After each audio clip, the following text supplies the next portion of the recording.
And good afternoon. This is the Eye of the Storm podcast with the Elliott Wave weekly update for the NASDAQ 100, being recorded on Friday, November the 28th at 3:22 p.m. Pacific Standard Time.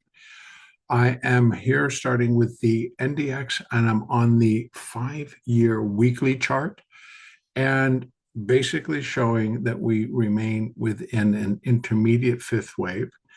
And 1 degree higher would be that we're completing this intermediate fifth wave to complete the primary third wave. So all that remains the same, but let's just kind of review real quick.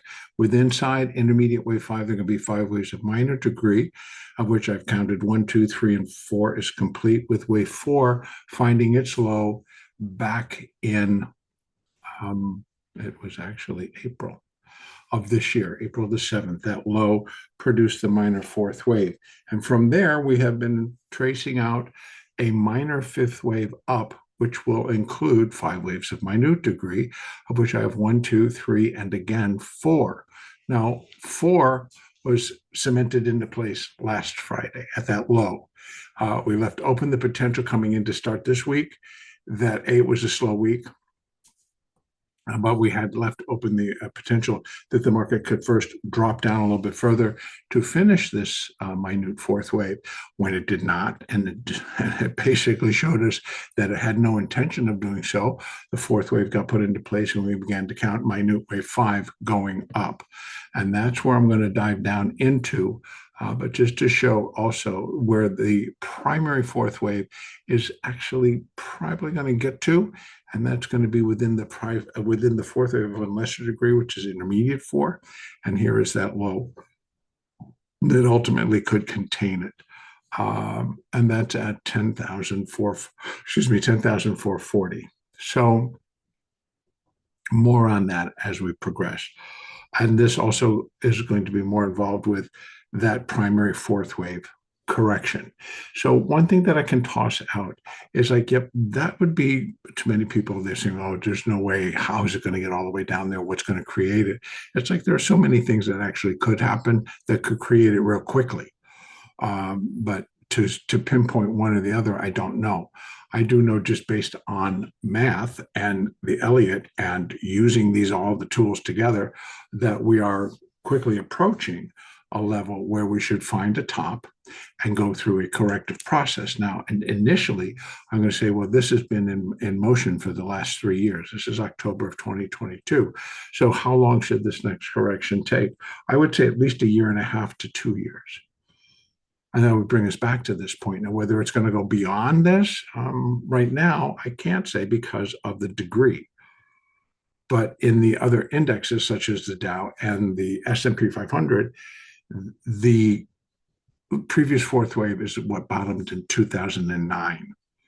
So here, if I had to go one out and say what bottomed in 2009, it's off kilter to what these other moves have created. And I'll show you in just here.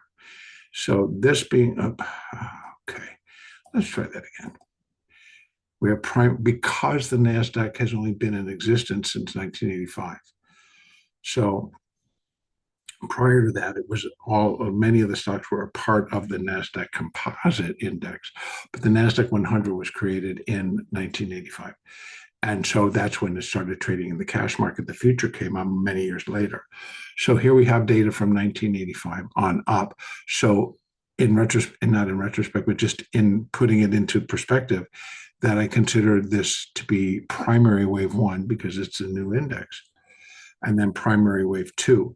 So this area was actually the NASDAQ crash. I call this the 1929, but it was in the NASDAQ, and it was 2000 to 2002. And it was the dot-com bust. And so many people are probably very swayed to go ahead and think about that what we're going to be doing in terms of a primary fourth wave should resemble the second wave. But it's like, yes, it could. But that's where I'm looking for it to come down to. So in other words, still, you're going to get a big chunk.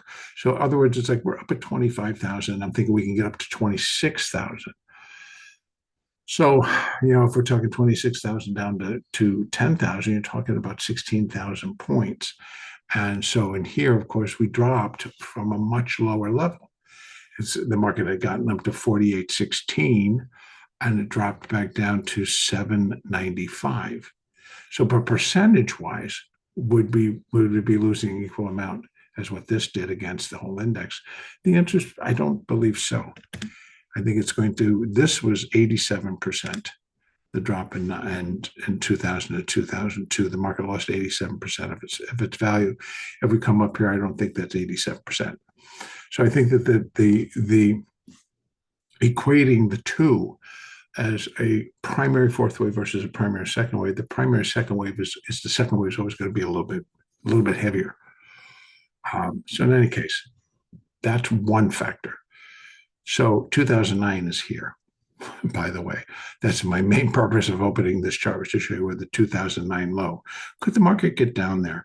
In terms of following Elliott and following what I've been talking about, just like markets tend to go and find their support at fourth waves. Well, if we start to break down and we break below this fourth, which is inside the intermediate third, so but still it's a fourth wave, I think that we could run into trouble, because the next true line of support is going to be that intermediate wave 2. And that is the bottom of the 2008, 2009 great financial collapse. So in fact, it is likely going to be there, which it kind of ended in a small failure. In any case, though, this is going to be my first area that I'm going to be looking at. Now, bringing it back into that focus, here we are. Now I want to come down to the daily real quick, because now we're going to go in and take a look at inside minor wave 5. This is all part of minor wave 5.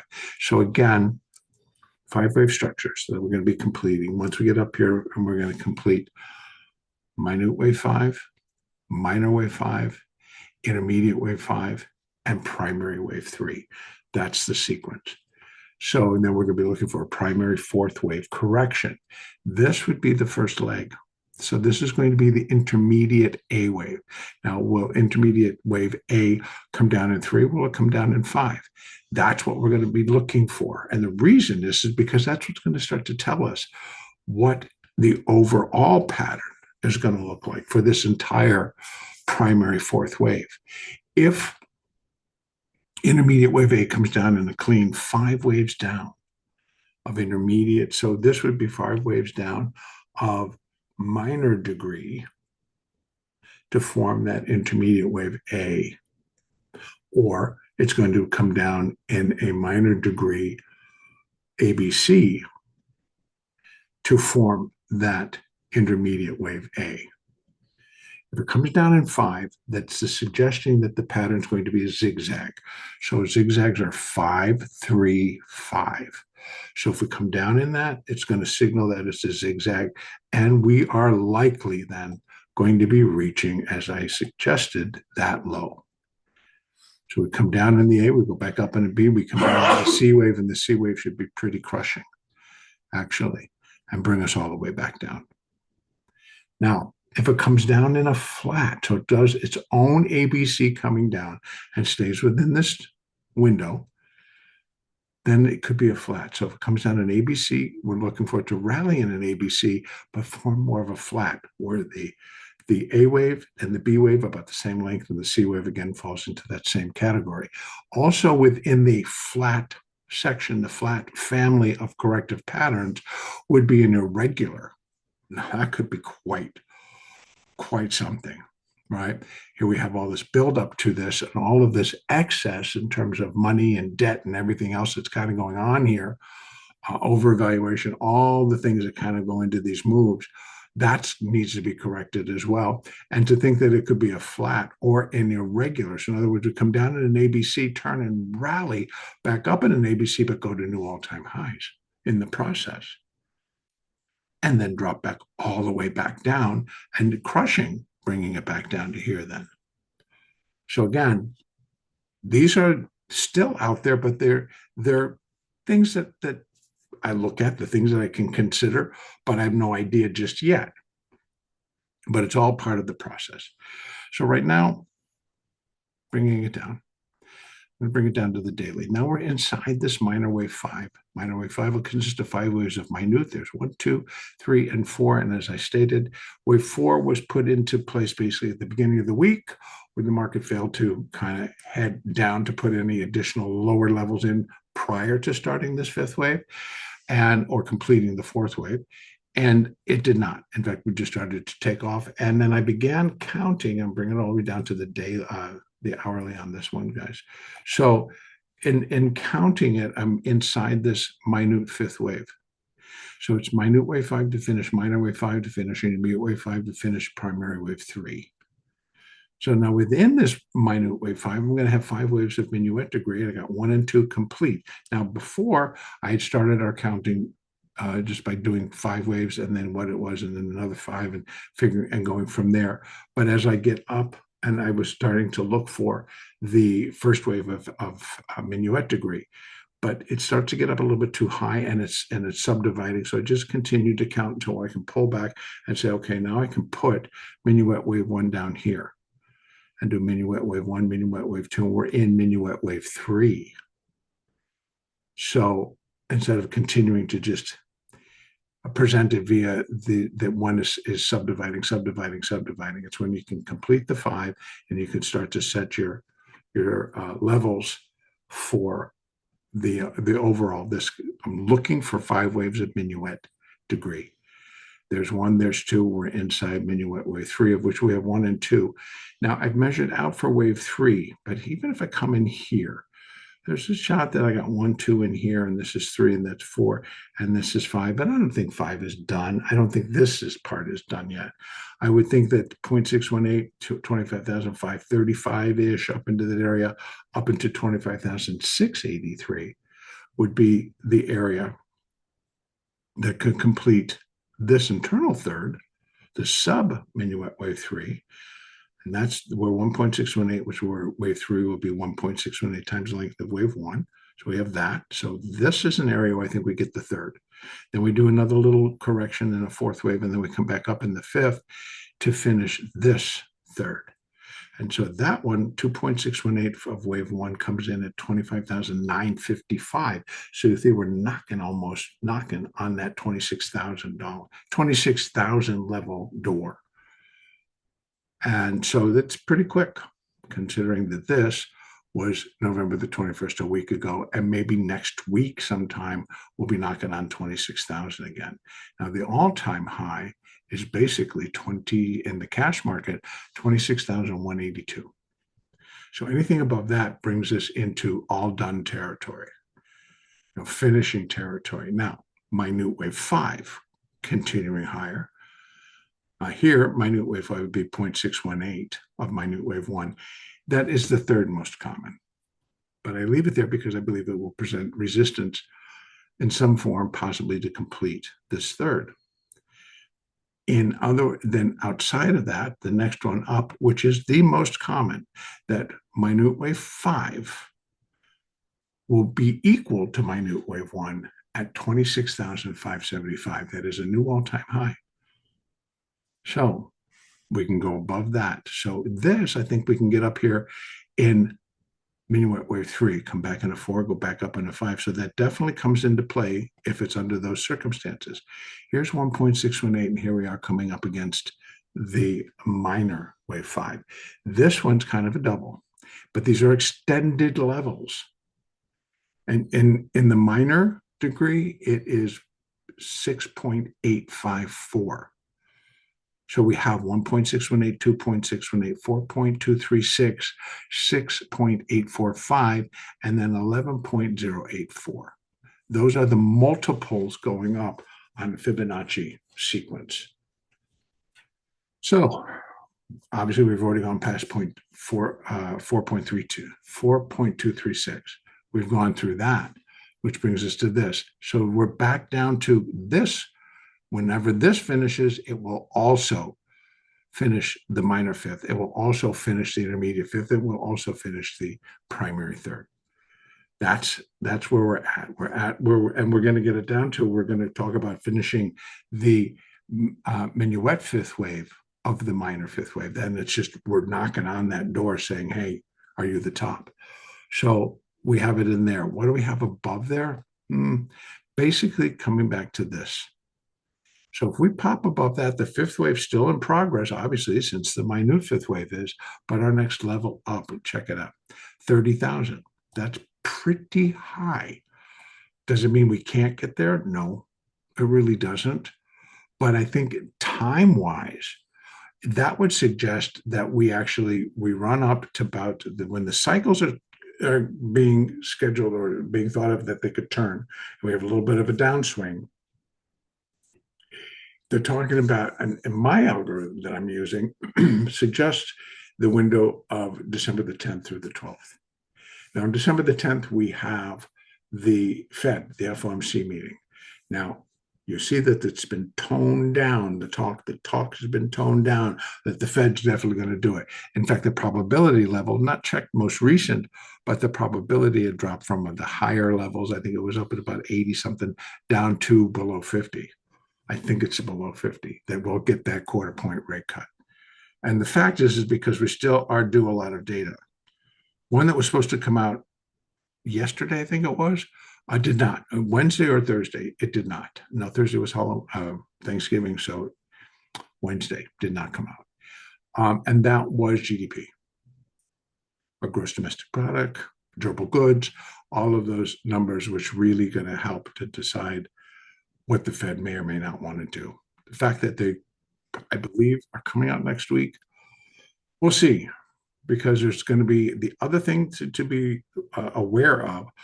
Pretty much, I believe, starting on Monday and through the balance of the week, it's just making up for lost time, so to speak. We have a lot of data dumps coming in from months that we did not get GDP, did we not get durable goods, that we did not get a lot of the employment numbers, and even though we're getting them. So again, December 1st is Monday. So I would think Friday we'll get the employment numbers for November. And then the following Wednesday, we have the Fed. So we got data that's coming. So again, I don't think it's a lock in terms of we're going to get another rate cut. But still, the market is rallying strongly. So I think that considering what is propelling the market, I think we need to really kind of look again at options trading. Unfortunately, it is big, it is huge. It's not really unfortunate because it provides a ton of liquidity. One last comment also that I've been continuing to make, but I want to make sure people understand that I'm not necessarily afraid that the market's going to drop down, because I think it's going to provide a lot of trading opportunities and positions and the ability and the opportunity to make good profit from trading. And so as long as the options continue to trade and the volumes that they're continuing, the volatility continues to move, which I believe it will. I believe in both, that these are going to continue to happen. And therefore, the money that's in there, and I'm talking, there's a lot of money, trillions of dollars trading in our markets every day. It gets pushed here, gets pushed there, it's rolled around, it's taken out, it's put over there, all through options. Number one, a lot of options. Pretty much options are in everything. If most listed things, ETFs, there are ETFs that are drawn that are single name ETFs, but yet they have options as well. So we're talking about these single name ETFs on NVIDIA, single name ETF on Tesla, so on the Mag 7. And then there's a Mag 7 ETF. So, and it has options. So there are so many different avenues for traders to go and place money in the same thought pattern as, like, well, you want to be long, you want to be short, you want to be here, you want to be there. And it could be done for the week, it could be done for the month, it could be done for going out several months. So again, that is what I believe continues to control our week to week levels, like direction. And right now, the market came out of that fourth wave last Friday. So it started on Sunday with Globex. We just gapped and we didn't stop. And so you go, when you start looking for that 5 waves up, which we got, and then it builds from there. So again, once you start getting your signals, you can put your numbers in, but you just look towards that direction. So the trades go for that direction. So again, I believe that there's going to be enough trading around. It's when that dries up, when we see a significant loss to the market of capital that's traded, capital that's being put here, taken out, put there, shifted. If something happens where that capital is lost, whether it's on a dealer level or not, if you just kind of shake the memory a little bit, we go back to, I'm trying to remember when, I think it actually may have been leading into 2022 into that low. But it was a dealer firm. They got taken over by Citadel, by the way, but they got into a lot of trouble. They got into billions of dollars worth of loss, and it weighed on the whole market because that's how far-fetched it was, the pressure or just those positions. But again, there will be those types of wrinkles in the market. So when dealers, those are the ones that are providing the markets for everybody else, when they take a big hit, that's money leaving. And if it's not put back in, if in other words, if that particular firm didn't get bailed out to survive by being taken in to Citadel, they could have been a lot worse. So again, I believe the opportunities are going to continue, and there'll be plenty of trading, and it's going to be wild. It could be woolly. It's going to be, you're going to have up days, you're going to have down days. But the thing is that we continue to trade. We live to trade another day, and we put on enough positions and we trade enough that we're making enough profit that we can stay. And I believe those opportunities will be here. Now, I believe at the same breath here that we are approaching, and we're into that time window, by the way, because the algorithms that I've been running have been basically continually saying December the 10th to the 12th, that we have a top. We declined through the balance, and then the last week we bounce, not to new all-time highs. Now, some are calling that we're going to get all the way back up to new all-time highs. I don't think so.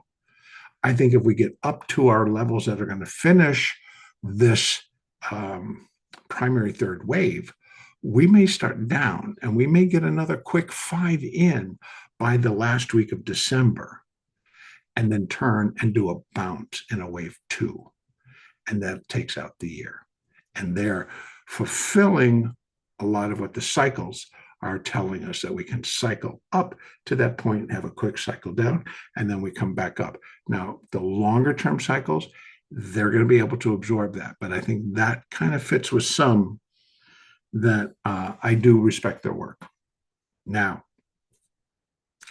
one other thing that I pay attention to on the levels that we did begin to see today. So I want to kind of look at the Qs. The triple Qs, go right over here for a quick section. The Qs closed at 619. So they stayed above the volatility trigger. That changes the atmosphere to positive gamma. So positive gamma is risk on trading. And what the trade is, and you'll see, because you'll see they'll just continue to knock volatility down. VIX down only 86, but it was a slow day. It was a half day. And the future down 51 cents. But they're selling the VIX and taking that cash and putting it back into volatility within the underlying stocks within the index or the ETF or the single name, whatever the situation might be. And this is fine across all the classes, right? You can find these in the bonds, you can find them in gold and the precious metals, you can find them in equities, you can find it in, etc. around. It's there. So because they're numbers, and these numbers come from options, and options trade on just about everything that you can think of. So that's why you're going to continue to run into them.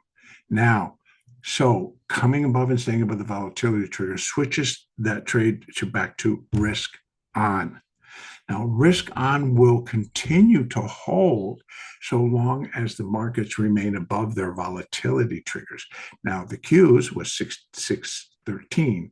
It got above 615, which was another little milestone for the index, for the ETF, because that was a large gamma position was there.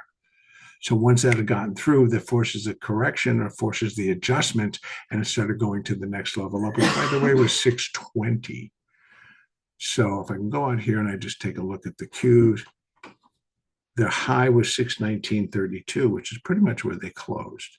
So I think if they had more time, they probably would have gone above 620. So I'd be looking for it to go above 620 next week, but we'll see where these positions and where these levels will be adjusted for next week. Today was an expiration. It was a weekly, but it still was an expiration. And it was the last November expiration as well. So again, a lot of things get rolled forward, a lot of things expire.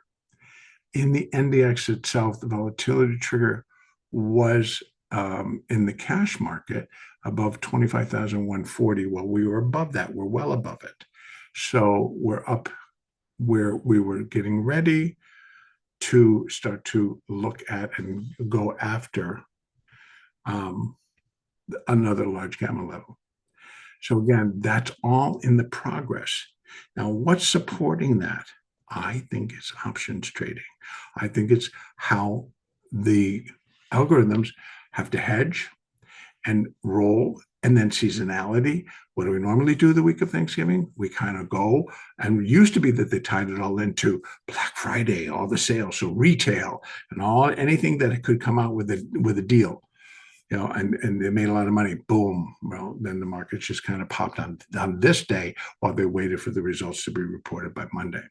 So I don't know how much of that's still around, but I think individually we're seeing a lot happening within them. Now, again, same deal, folks. We have gamma, we have theta, we have all of that and all the options. So we have gamma, we have decay, we have levels where they're large gamma positions, whether the puts or calls or combinations thereof. They're sitting there and they're providing resistance and support, and also volatility triggers. For me, that's kind of the one of the most important. You know, breaking a lot like the call wall, the put wall, the hedge walls, of things of that nature are also important, but volatility, because volatility via the VIX is the main player in risk on, risk off. So all of that put together is kind of what I think creates the moves that we get. But we're going to start to see data dumps, which are going to catch up all the economic data to more current that does affect our market. So moving forward, then we'll have more of these reactions to that number as it relates to the economy and what then the economy is telling us about moving forward. I think that will be there. But again, even in the down cycle, as long as the trade continues, the numbers may suggest that we're heading towards this, but it's going to be how and what gets traded. So again, trading puts or trading calls, or how do you want to hedge, or exactly, just that's going to be more important than where we're going. So keep.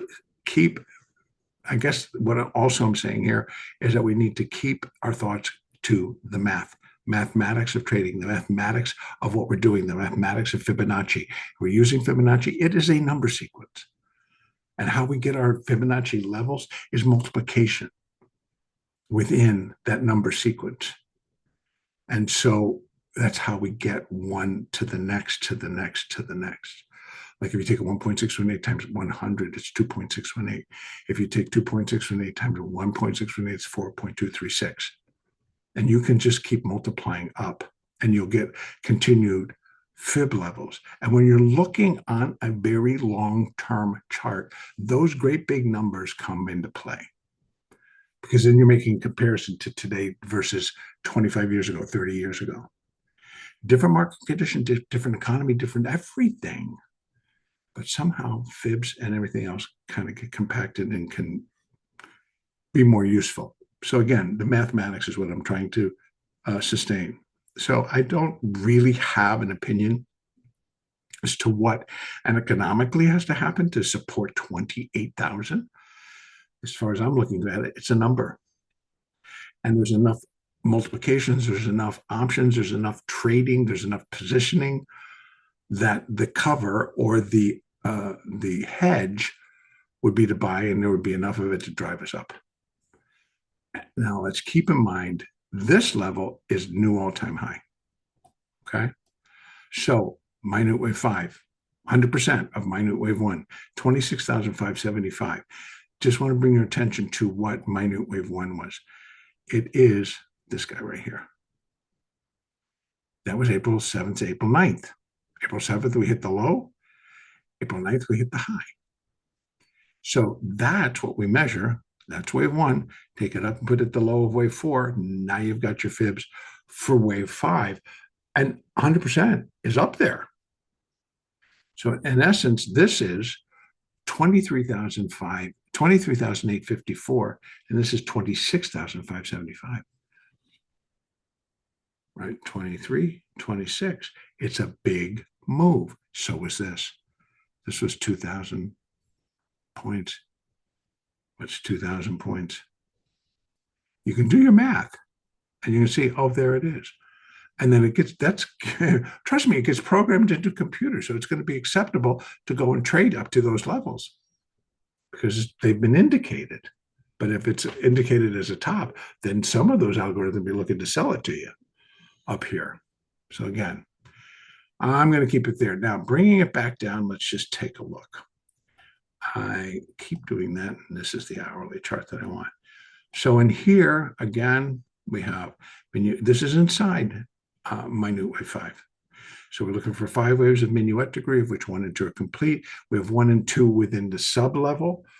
I can put 3 there, but it doesn't look like it to be complete. I can put 3 there, and that would put 4 there, and bring the 5 to put this third, the sub-minuet wave 3 here, and then you're looking at a 4th wave. So here's what I'm going to be looking for, because we won't know in the cash market until Monday, but we have the futures market opening on Sunday at 6 p.m. Eastern for the start of the Globex session.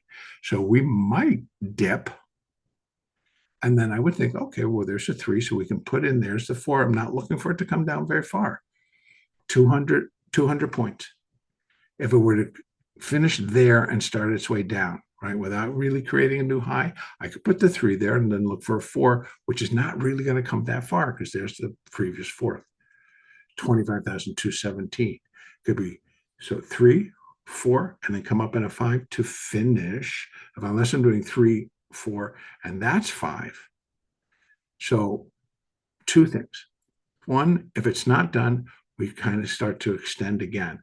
Then we're talking 1, 2, 3, 4, and then this is a little 5. And we're going to be looking for 25,536. That would be my first level. But wave 3 here would be 1.618 times the length of wave 1 at 25,683. So we have a little window right in there. Come up and play in. Now, this one would be for the larger third wave, which this is going to complete. This is the internal of this third. 2.618 is 25,955. So that's knocking on that 26,000 door for a minuet third wave. That one I can see. So I can see this building, and that's where we finish at some point next week. Then we come down in a 4th, and then we start heading up to finish it all. So is this level way out of line? I don't think so. And then we have 1, we have 2, we can get a 3rd. What if it does get there? We have a 4. It's going to bring us back. I don't think it drops all that far because by then there's going to be enough upward momentum coming in. There's going to be enough pushing against these volatility trades, pushing against the different factors that kind of keep it in line. Now, what could work against that? The data dumps, the updated information, or the new, the expected levels. And now, so next week, let me see what I got on this thing. Well, Monday we begin with some PMIs, ISM, manufacturing, S&P final. On Wednesday we have, so we're going to start getting them. We have ADP employment, import price index, which was delayed, S&P final, PMI, ISM services PMI. Thursday, we have initial jobless claims, U.S. trade deficit. That'll be interesting. And then Friday, personal income, personal spending, PCE, core, consumer sentiment, and consumer credit. So the jobs numbers are not coming out next week. I would expect them to also be on Friday. I don't see them listed there. So again, we'll see. And that's actually, let's go over and take a look at the NQ. So here, that's the picture for the cash market, excuse me. And these are kind of important little windows. Now, what do we have? Do we have how much more above there? I'm not going really above 28,600. That's not that I'm going to say, wow, that's so far away, it can't happen. No, I don't do that anymore because it can happen and we'll be stunned when it does. But you know what? I'll be trading it, hopefully. So again, let's see what happens. Okay, NQ, just to kind of keep the prices in mind.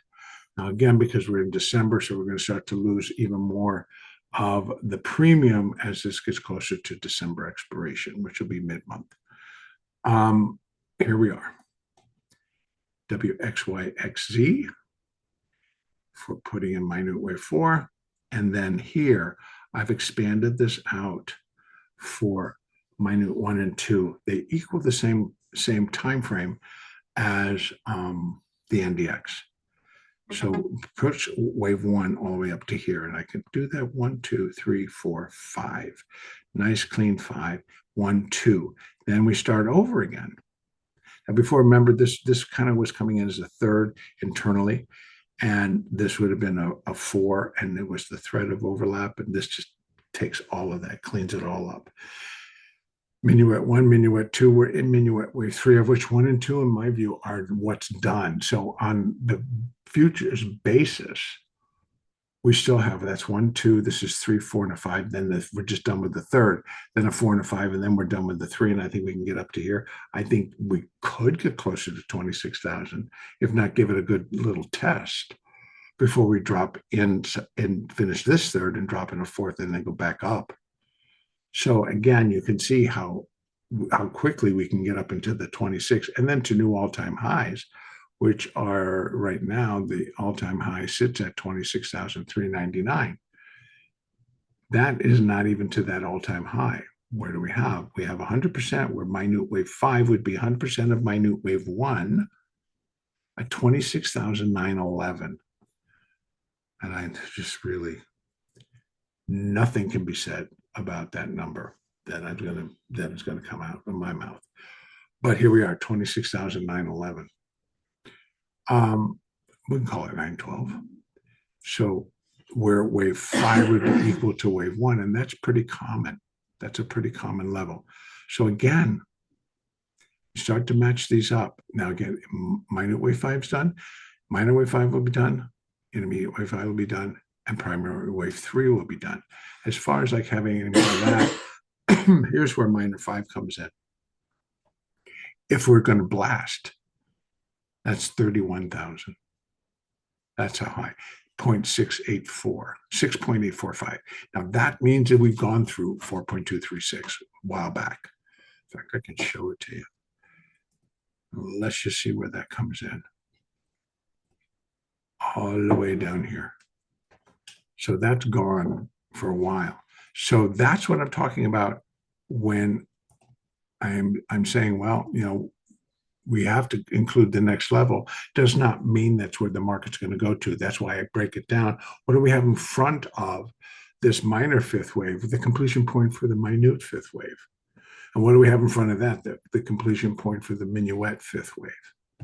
So once all this starts to line up, we're going to know where we are. And if we're closer to that, well, then that's what's going to come into play. And because, again, minute wave 5 will be 2.618 of minute wave 1, and minor wave 5 will be 6.845 of minor wave 1. There is a big number that collects right there, equal. The minute and the minor equal. Could it happen? Yeah, it could. Not sure what's going to power it, but we'll see. And again, the higher they go, the harder they fall. In this particular case, because it's just lining up that it's all going to kind of come into play here. All right, so again, I don't really review the moving averages all that much anymore. I still use them as intraday for support levels, but I don't necessarily count them and say that they are, but they are still all pointing higher. Let me see just anything on the daily that's going to come in.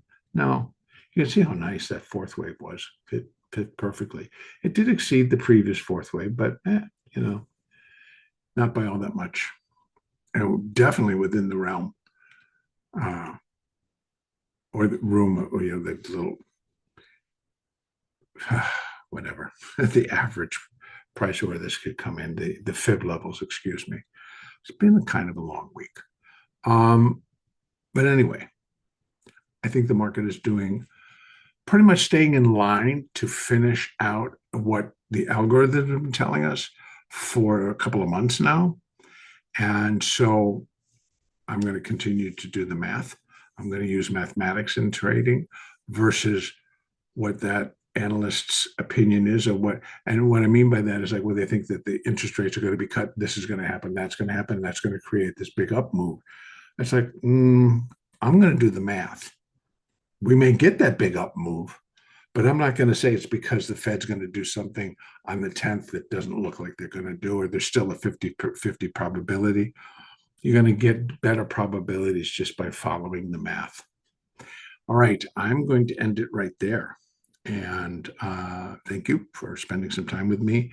And the next update, the Elliott Wave, will be the morning report on Monday, December the 1st. Have a great weekend.